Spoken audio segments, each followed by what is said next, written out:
আজকের এই মাহফিলের আয়োজন যারা করেছেন, আপনাদের পোস্টারে আমি দেখতে পাচ্ছি যে আপনারা ডক্টর আফম খালিদ হোসেন হাফিজাহুল্লাহ, বাংলাদেশের অত্যন্ত স্বনামধন্য একজন আলেমে দ্বীন, তার নাম আপনারা লিখেছেন আলোচকদের মধ্যে সবার শেষে, অথচ আমার হিসেব অনুযায়ী তার নাম থাকার কথা সবার আগে।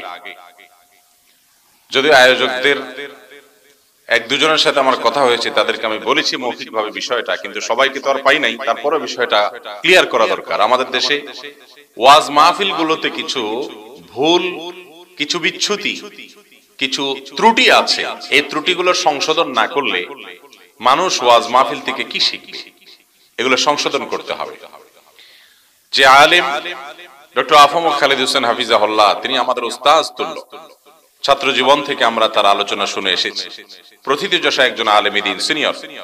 তিনি হয়তো মাগরিবের পরে কথা বলে চলে গেছেন অন্য মাহফিলের কারণে, তো সেজন্য তার নামের পাশে লিখে দেওয়া যাইত তার আলোচনা মাগরিব বাদ। কিন্তু এই সিনিয়র জুনিয়রের যে ব্যাপার, সেই ব্যাপারটা আমাদের মাথায় রাখা উচিত। খুব পরিচিত হয়ে গেলে কেউ তাদেরকে একেবারে প্রথিতযশা আহলে ইলম, উলামায়ে কেরামের উপরে প্রাধান্য দিয়ে দেওয়া, এটা উচিত না। কর্তৃপক্ষ এগুলো খেয়াল করবেন। অনেক সময় দেখা যায় বক্তাদের নাম ঘোষণার সময় এত টাইটেল, এত পদবি বলা হয়, এগুলো দৃষ্টিকটু। হাদিসে এগুলো নিষেধ। সামনে প্রশংসা করা তো এমনি নিষিদ্ধ, এরপরে আবার যা না তার 3 গুণ বাড়ায় আপনি বললেন। অনেক পোস্টারে দেখা যায় 2 লাইন 2.5 লাইন পর্যন্ত শুধু বক্তার পদ আর টাইটেল লিখতে থাকে, আছে না নাই?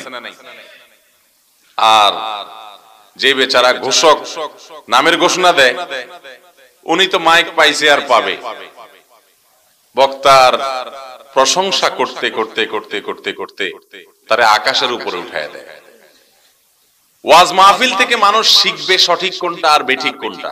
সেই মাহফিলের মঞ্চেই যদি বেঠিক কাজ হয়, তাহলে মানুষ শিখবে কোত্থেকে? এই জন্য আল্লাহর ওয়াস্তে ওয়াজ মাহফিলের আয়োজন যে সমস্ত ভাইরা করেন, আপনারা এগুলো খেয়াল রাখবেন। কোন বক্তার নামের আগে পরে অত্যুক্তি এবং বাড়াবাড়িমূলক কোন শব্দ ব্যবহার করবেন, এগুলো দৃষ্টিকটু, এগুলো হাদিসে নিষেধ, এগুলো মুদাহানার মধ্যে পড়ে, এগুলো মানুষের অবৈধ এবং নিষিদ্ধ প্রশংসার মধ্যে পড়ে। আর এমন এমন শব্দ বলে, আলেম কুলের শিরোমণি, আলেম কুলের শিরোমণি, কামেলে মোকাম্মাল, এই শব্দগুলো কোন অবস্থাতেই শরঈ মানদণ্ডে ব্যবহার করা যায় না। সেখানে জুনিয়র তরুণ কোন আলেম একটু পরিচিত হয়ে গেলে তাদের নামের আগে আমরা আল্লামা, তো এখন বাংলাদেশের সবচেয়ে সস্তা টাইটেল, এখন ঘরে ঘরে আল্লামা। অথচ আল্লামা বলে কাকে? এলেমের মহাসমুদ্র, অনেক বড় আলেম, এরকম আলেম দেশের মধ্যে বাছা 2-4 জন আছে।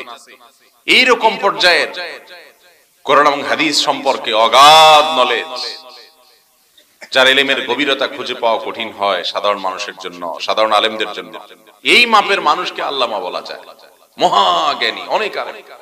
এখন সুন্দর করে সুদ দিয়ে ওয়াজ করতে পারলে, বড় বক্তা হইতে পারলে, পরিচিত মানুষ হইতে পারলেই তার নামে শুরুতে আল্লামা লাগায়।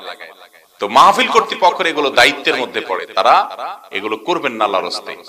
মনে থাকবে তো ইনশাআল্লাহ? আল্লাহ তাআলা আমাদেরকে আমল করার তৌফিক দান করুন।